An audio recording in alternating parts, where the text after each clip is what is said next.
on dit bien Internet, comme si c'était un nom propre, parce que Internet, initialement, était un nom propre. Lors de son lancement en début des années 2000, Internet était considéré comme un nom propre, notamment aux États-Unis. Il s'écrivait, scripturalement parlant, avec un I majuscule. Internet a perdu sa majuscule quelques années plus tard, mais a conservé son statut de nom propre. Donc on dit bien Internet et pas l'Internet. Alors quand on parle du Wi-Fi, on parle du réseau Wi-Fi et donc pas la Wi-Fi. Il faut savoir également que Wi-Fi, c'est la contraction de Wireless Fidelity, qui signifie sans fil et durable, en parlant bien entendu des réseaux, donc des réseaux sans fil et durables. Bah, d'où vient Wi-Fi.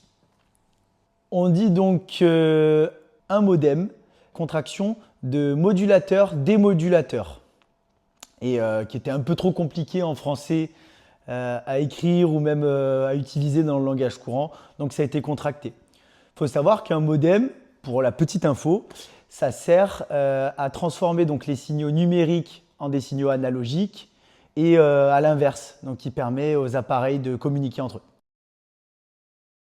Alors, le routeur, le terme vient de l'anglais to route, ou autrement dit acheminer, R-O-U-T-E, et pas to root, les racines ou s'enraciner. Et il compose la plupart du temps également il fait partie de la box Internet.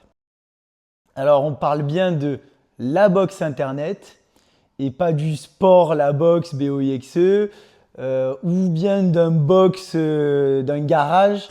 C'est en français la box Internet ou la box opérateur sur le nom complet. Cette dernière comprend souvent donc un modem, un routeur et peut même accueillir d'autres services. Alors, pour savoir si on doit dire un mail ou un email, il faut encore se tourner vers l'anglais. Mail en anglais, ça signifie courrier. Et email, c'est un courrier électronique ou electronic mail. Lorsque j'envoie un courrier numérique, j'envoie donc un email en utilisant mon ordinateur. Et lorsque j'envoie une lettre à la poste, j'envoie un mail. On dit donc un email.